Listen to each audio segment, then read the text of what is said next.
Hey, thanks for tuning in. I'm your host, Chaz Migliacci, and you're watching The Vigil. Are you a resident of New Jersey, specifically in the Mercer County area? Like to know what's going on in your county? I got the perfect thing for you.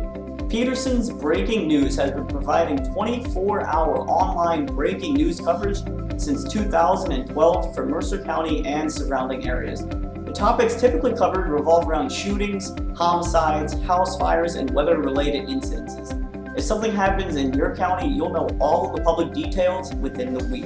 The company has a Facebook page, a web page that documents all the details, and a YouTube channel documenting live footage. So, go ahead and check it out. Go to Google and type in Peterson's Breaking News, or look them up on YouTube and Facebook. Whatever your platform of choice is.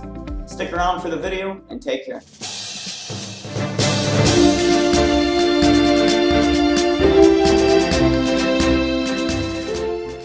Thanks for tuning in to today's episode of The Vigil. Today we're going to be talking about the coronavirus. Yes, the thing you've been hearing your parents and family talk about for about 2 weeks now. And it made me wonder when I heard everyone talking about it, how much do people actually know about it? So today we're going to be getting into what the coronavirus actually is, how it works scientifically in the body, exactly where it came from, the total impact on the United States, the impact on the stock market, Trump's contingency plan and what he's been doing so far to try to help contain it, and whether or not it's realistic for him to want to open the economy back up come Easter. So what actually is a coronavirus? And I say a because yes, coronavirus refers to a group of viruses, and it's any of a group of RNA viruses that can cause a variety of diseases in humans and other animals. And how does it work exactly, you're probably wondering. The virus is spread through droplets transmitted into the air from coughing or sneezing, which people nearby can take in through their nose, mouth, or eyes. The viral particles in these droplets travel quickly to the back of your nasal passages and to the mucous membranes in the back of your throat, attaching to a particular receptor in cells, and that's kind of where that begins. Coronavirus particles, they have spiked proteins sticking out from their surfaces, and these spikes hook onto cell membranes, allowing the virus's genetic material to enter the human cell. As copies of the virus multiply, they burst out and infect the neighboring cells. The symptoms often start in the back of the throat with soreness and a dry cough. The virus then crawls progressively down the bronchial tubes. When the virus reaches the lungs, their mucous membranes become inflamed. That can damage the alveoli, and they have to work harder to carry out their function of supplying oxygen to the blood that circulates throughout our body, as well as removing carbon dioxide from the blood so that it can be exhaled. The swelling and impaired flow of oxygen can cause those areas in the lungs to fill with fluid, pus, and dead cells. Pneumonia then can occur. According to the New York Times and the live tracker that they have posted to keep people informed, out of 509,427 confirmed worldwide cases, as of March 26th, at least 83,144 of those cases are in the United States, across every state, plus Washington, D.C. and 3 U.S. territories, and they have all tested positive for coronavirus. At least 1,182 of those people, unfortunately, have passed away. At the same time, 1,864 of those people have successfully recovered. Travel between virus hotspots, including Europe and China, has been restricted, as well as many forms of trade with those places to try to kind of combat it and contain it before it spreads even more. Deemed non-essential businesses have been forced to close their doors to the public, and non-essential travel has been strongly discouraged to try to contain the spread. Social distancing, also known as the 6-foot rule, has been implemented in any business that is still open today. Schools have mostly been moved to either homeschool tactics or online courses. The Labor Department is now reporting 3.3 million unemployment claims, which is currently beating the record of 695,000 in October 1982. Alright, now that we've kind of gone over its impact on the United States as of the moment, some of you may be thinking, I've been hearing a lot about the stock market, what's going on with it? Well, according to CNN, U.S. stocks finished higher on Thursday, reporting their third straight day of gains. The Dow finished upwards of 6.4%, or 1,352 points. The index has emerged from the bear market and it fell into March 11th, having climbed more than 20% since Monday. The S&P 500 closed up to 6.2%. The Nasdaq Composite rose 5.6%. The shutdown of parts of the U.S. economy, roughly half of Americans are under at stay-at-home orders, has crushed the demand for gasoline. IHS Markit estimates that U.S. gasoline demand could collapse by as much as 4.1 million barrels per day, or more than 50% during the coronavirus response period. That easily exceeds the demand destruction during the Great Recession. The pandemic has caused congestion in the 10 most heavily trafficked U.S. cities to nosedive by 76% according to RBC Capital. At the same time, Saudi Arabia and Russia have flooded the market with excess supply.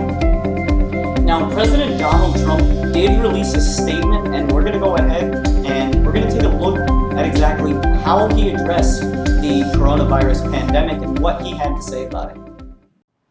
My fellow Americans, tonight I want to speak with you about our nation's unprecedented response to the coronavirus outbreak that started in China and is now spreading throughout the world. Today, the World Health Organization officially announced that this is a global pandemic. We have been in frequent contact with our allies, and we are marshaling the full power of the federal government and the private sector to protect the American people. This is the most aggressive and comprehensive effort to confront a foreign virus in modern history. I am confident that by counting and continuing to take these tough measures, we will significantly reduce the threat to our citizens, and we will ultimately and expeditiously defeat this virus. Our team is the best anywhere in the world. At the very start of the outbreak, we instituted sweeping travel restrictions on China and put in place the first federally mandated quarantine in over 50 years. We declared a public health emergency and issued the highest level of travel warning on other countries as the virus spread its horrible infection. And taking early, intense action, we have seen dramatically fewer cases of the virus in the United States than are now present in Europe. The European Union failed to take the same precautions and restrict travel from China and other hotspots. As a result, a large number of new clusters in the United States were seeded by travelers from Europe. After consulting with our top government health professionals, I have decided to take several strong but necessary actions to protect the health and well-being of all Americans. To keep new cases from entering our shores, we will be suspending all travel from Europe to the United States for the next 30 days. Earlier this week, I met with the leaders of health insurance industry who have agreed to waive all co-payments for coronavirus treatments, extend insurance coverage to these treatments, and to prevent surprise medical billing. Tonight, I am announcing the following additional actions. I am instructing the Small Business Administration to exercise available authority to provide capital and liquidity to firms affected by the coronavirus. Effective immediately, the SBA will begin providing economic loans in affected states and territories. These low-interest loans will help small businesses overcome temporary economic disruptions caused by the virus. To this end, I am asking Congress to increase funding for this program by an additional $50 billion. Using emergency authority, I will be instructing the Treasury Department to defer tax payments without interest or penalties for certain individuals and businesses negatively impacted. This action will provide more than $200 billion of additional liquidity to the economy. Finally, I am calling on Congress to provide Americans with immediate payroll tax relief. Hopefully, they will consider this very strongly. We are at a critical time in the fight against the virus. We made a life-saving move with early action on China. Now we must take the same action with Europe. We are all in this together. We must put politics aside, stop the partisanship, and unify together as one nation and one family. As history has proven time and time again, Americans always rise to the challenge and overcome adversity. Our future remains brighter than anyone can imagine. Acting with compassion and love, we will heal the sick, care for those in need, help our fellow citizens, and emerge from this challenge stronger and more unified than ever before. All right, ladies and gents, there you have it, straight from the horse's mouth, as the saying goes. And now we're going to kind of take a look at Trump's contingency plan and exactly how he plans on dealing with this pandemic. Currently, the House is moving on a $2.2 trillion relief bill aimed at mitigating the financial havoc caused by the coronavirus pandemic, which would send checks to more than 150 million American households, set up enormous loan programs for businesses large and small, pump billions of dollars into unemployment insurance programs, greatly boost spending on hospitals, and much more. To hasten the passage of this bill, Pelosi is seeking to hold a voice vote, which would not require the House's 429 sitting members to reconvene in Washington, a move House Minority Leader Kevin McCarthy said he would endorse, given that multiple lawmakers have contracted or been exposed to the coronavirus. We're going to take a look now at President Trump's coverage of that bill and see exactly what he proposed and what his thoughts on it were. The House of Representatives must now pass this bill, hopefully without delay. I think it's got tremendous support. The massive $2.2 trillion relief package includes job retention loans for small businesses with loan forgiveness available for businesses that keep their workers on the payroll. Direct cash payments will be available to American citizens earning less than $99,000 per year, $3,400 for the typical family of four. Expanded unemployment benefits. The average worker who has lost his or her job will receive 100% of their salary for up to 4 full months. These are things that, by the way, we have plenty more to go, but they're things that nobody's ever had any package like this done. And I just want to thank them. Hopefully it'll get approved equally. All right, there you go, ladies and gentlemen. That was what he had to specifically say about it. And, they're trying to move this along as quick as they can, but at least one lawmaker is considering upending those plans. Rev. Thomas Massey said Thursday that he opposed the bill, approved Wednesday by the Senate, and is concerned that voting without a quorum present, the majority of the House chamber, would violate the Constitution. Massey said he has yet to decide whether to press the issue, which could delay a House vote until late Saturday or Sunday. All right, now, not long after that, on March 24th, President Trump expressed his wish for the economy to reopen by Easter. He said this during a Fox News interview, and we're going to take a look at that interview right now and see exactly what his wording was, considering this is what's going to be debated during today's episode of The Vigil. Ultimately, the goal is to ease the guidelines and open things up to very large sections of our country as we near the end of our historic battle with the invisible enemy. It'll go on for a while, but we win. We'll win. I said earlier today that I hope we can do this by Easter. I think that would be a great thing for our country, and we're all working very hard to make that a reality. We'll be meeting with a lot of people to see if it can be done. Easter is a very special day for many reasons. For me, for a lot of our friends, that's a very special day. And what a great timeline this would be. Easter as our timeline, what a great timeline that would be. My first priority is always the health and safety of the American people. I want everyone to understand that we are continuing to evaluate the data. We're working with the task force and making decisions based on what is best for the interest of our fantastic country. So there you have it, gents.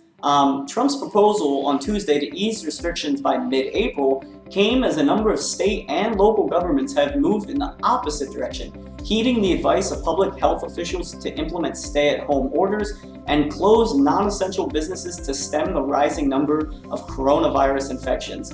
Maryland Governor Larry Hogan, who chairs the National Governors Association, said Wednesday, "You can't put a time frame on saving people's lives. We're going to make decisions based on the scientists and the facts."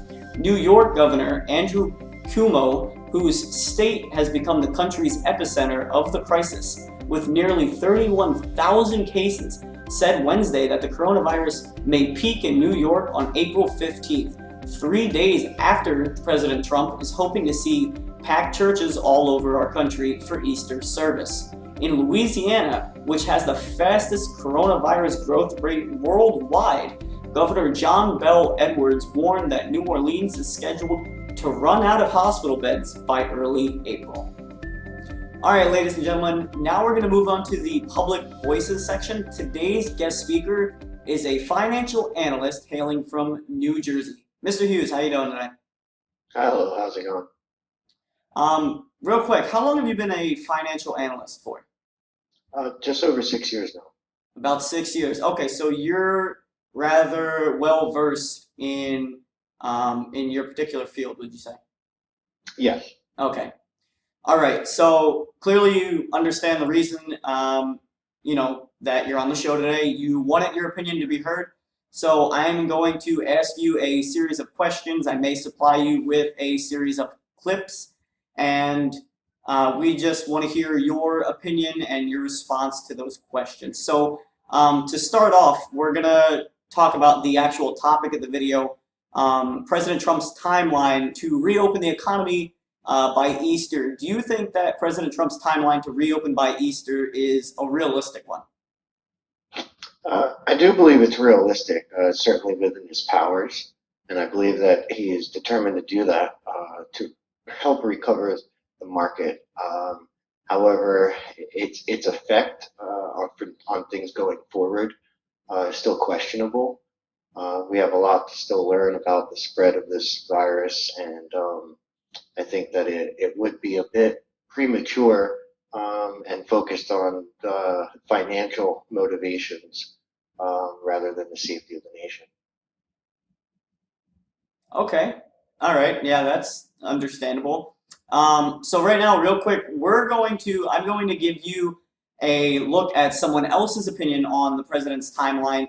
Nancy Pelosi had quite a aggressive and opinionated response to President Trump's Easter timeline in her interview with CNN. We're going to go ahead and roll that clip, and I'm going to ask you some questions about it, directly after. Coronavirus. It's central to that. So I don't have time to follow people's Twitters, whatever tweets. So don't expect me to comment on them. The president of the United States is signaling that he could open it up. What is your opinion on that? My opinion is that it is not scientific based. He's notion mongering as he does almost every day. So rather than waste any time on commenting on the president, I would rather spend our time focusing on the fact that any president or anybody with responsibility should be scientifically inclined, evidence-based, data. What is going to make the difference? I think the cure is the biggest message of hope that is out there. We have the best minds in the country, 24/7, all hands on deck, trying to find a path here. And that is what will be the light at the end of the tunnel. What the president is suggesting is that light at the end of the tunnel could be a train coming at us if people are out and about in a way that it spreads the disease further. But I'm not here to pick a fight with the president. All right, now after watching that clip just now, what is your opinion on Nancy Pelosi's reaction to Trump's timeline? Do you think that she was being reasonable? Do you think that she had a good grounds for argument? Her response was quite emotional. She seems very upset by the idea of him just wanting to move things forward for the purpose of the business, saving the businesses, should I say. I did see just so much of her emotionally responding to this. It just seems too personal, I guess, is what it comes down to. She has a fair argument, but it's very much motivated by her disliking for him and his choices and his administration. So, it's kind of coming down to a lot of these people who are in position are a bit maybe antiquated. They just don't function well in today's system with the Twitter and or tweeter or however she likes to call it. So yeah, it's just I don't know. It's looking like childhood, maybe high school feuding. Okay, so you would say that her opinion was born more out of personal bias than it was professional opinion. Correct. Yes. Okay. Um, so after that, taking a little bit of a different turn here, as a financial analyst, what direction do you think that the stock market is going to be taking, in light of recent events? Well, we've been going through some ripsaw action over the last couple of weeks of this virus news spreading, more so than the virus itself, actually. So it seems that the market is like emotionally exhausted. So I do think that for the short term period, we're going to be going sideways. Uh, we've had a couple announcements that were on the positive side, but it seems that a lot of investors are keeping money on the sidelines. They're still reluctant to be risk on. So moving forward, as we approach this Easter deadline, I believe that things will start heating up. And as you know, depending on the outcome of that, will determine which way the market runs. Okay, fair enough. Just to kind of elaborate a little bit and explain a little bit further for people who don't know, such as myself, the stock market terms, what exactly do you mean by we're going to be going sideways? Okay, so what I mean more so with that is there's few investors currently that are leaning very how to put this, one-sided. They're not very sided, should I say? So they're not ambitious that that they should sell and that because the market is going to go down, as well as they're not as interested or excited to buy because they believe the market's going to go up. It's still very unsure. So therefore, there's very little market activity, and what that ends up causing is that the price will just stay steady. You'll see very little fluctuations in the price over, say, the next 7 days.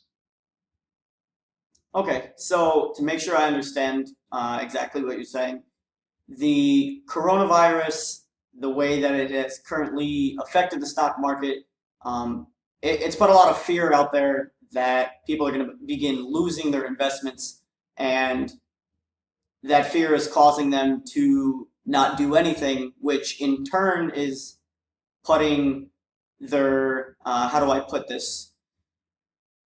It's putting their investments on a hold. Correct. Okay. Yes. It comes down to a situation of, as an investor, you're looking for your investment to appreciate. And if the market is in such confusion, or sort of say even a lock of where no one's really sure where it's going, then there's little reason to keep your money in the market because you're just leaving it exposed to the risk.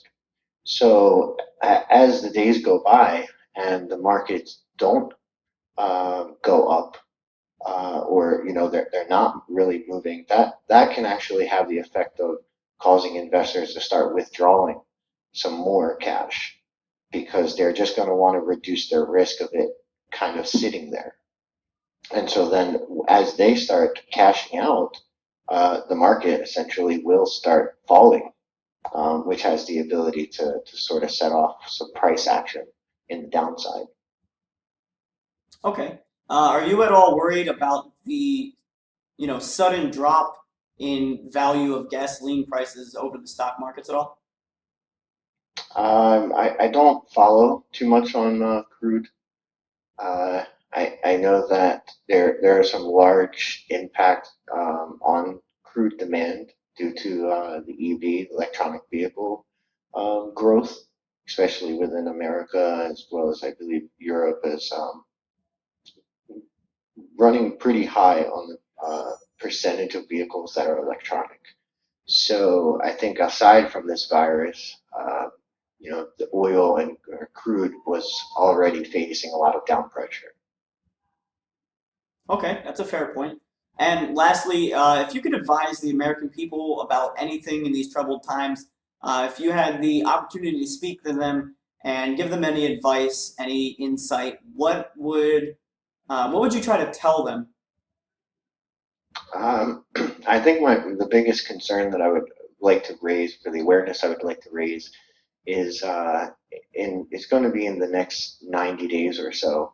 A lot of debts, such as taxes, mortgages, they're all being postponed for this 90-day period. But however, that's not necessarily fixing the problem as much as it's just delaying the occurrence of the consequences.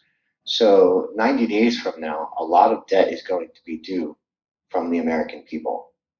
And I believe that if the government does not find some type of plan or doesn't provide some kind of relief, some mandate to prevent all of those debts from coming due in that period of time, we're probably going to go into a true or something equivalent to depression. And that will definitely be a change in lifestyles that many of us are used to. Okay, yeah, that's fair enough. So you're worried about the backlash that is going to come with President Trump's measures to try to alleviate the pressure that's on the American people at the moment. Correct, because they're not really measures that are relieving the burden. They're just simply delaying. Postponing it. Okay. Yep, that does make sense. All right, that is all the time we have for you today, Mr. Hughes. Thanks for being on the show. Your opinion is well appreciated. Thank you very much. Take care. All right, and then today we also had a write-in. This individual did not want to be named. However, he did want the fact that he is a public health worker, and this individual has a master's degree in social work. He did want that to be kind of put out there and made apparent to give legitimacy to exactly what he had to say. And this person wrote in and said, Chaz, as a fellow New Jerseyan with family and friends quarantined in one of the states most significantly affected by the coronavirus outbreak, I am sure you will treat the matter with the urgency it so obviously desires.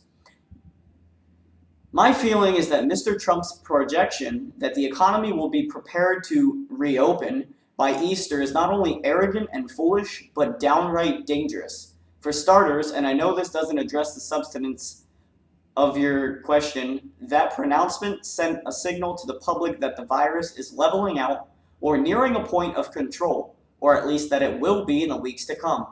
Nothing could be farther from the truth. The experts agree that the virus hasn't reached its apex, and there is no definitive projection as to when it will. It's clear that we are not practicing the degree of social distancing and quarantining required to curb the spread of coronavirus. I wouldn't be surprised if this reality had something to do with Mr. Trump's false confidence about when we will be able to loosen restrictions on non-essential businesses.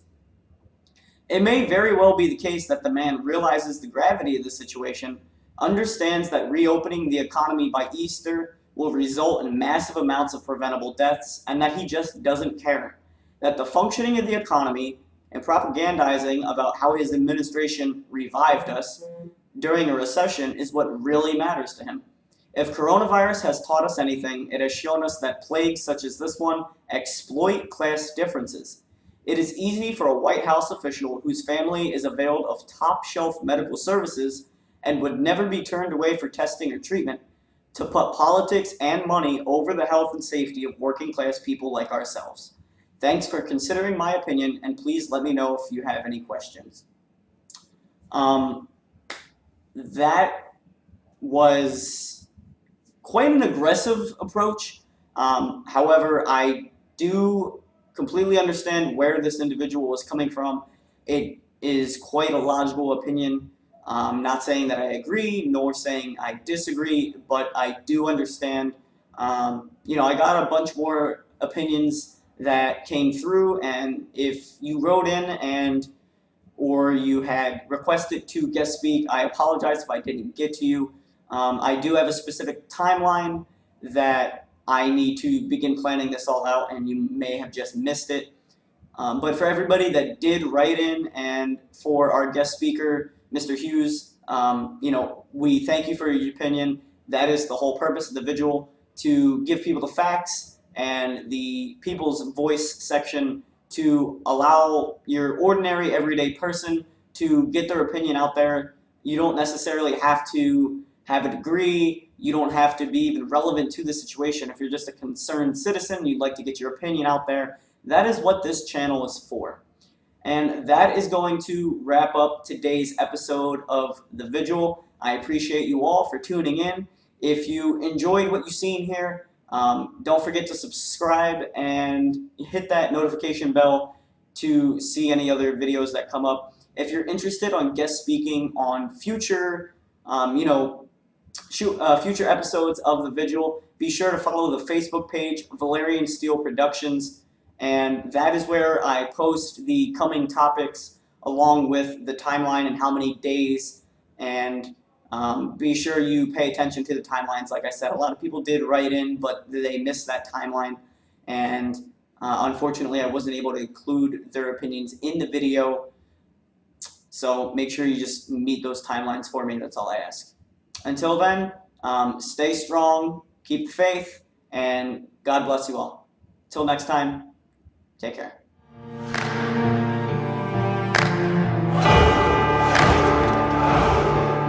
Spartans! What is your profession?